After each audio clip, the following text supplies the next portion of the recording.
ঈদের সময় কাউন্টারগুলোতে ভাড়ার চার টানিয়ে রাখতে হবে। লক্কর ঝক্কর বাস যেন রাস্তায় না নামে সেই জন্য পরিচালিত হবে মোবাইল কোর্ট, এমনটা জানিয়েছেন ডিএমপি কমিশনার মোহাম্মদ সরওয়ার। রাজধানীর গাবতলীতে গণপরিবহন চালক ও শ্রমিকদের সাথে মতবিনিময় সভায় এই কথা বলেন তিনি।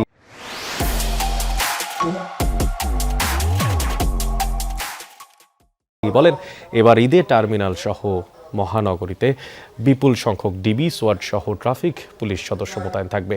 ডিএমপি কমিশনার বলেন, ঈদ যাত্রা নির্বিঘ্ন রাখতে বন্ধ রাখা হবে ট্রাক, লরি চলাচল। কোনো অবস্থাতেই যাত্রী হয়রানি করা যাবে না।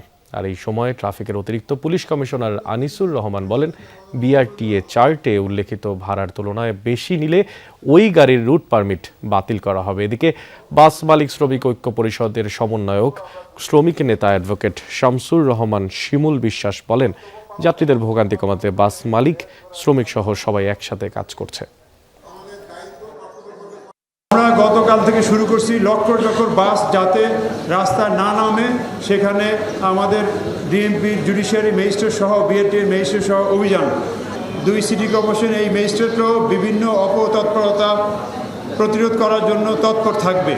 অপতৎপরতা বলতে যে অতিরিক্ত ভাড়া নেওয়া বা টিকিট কালোবাজারি বা যাত্রী হয়রানি বা ইত্যাদি কারণে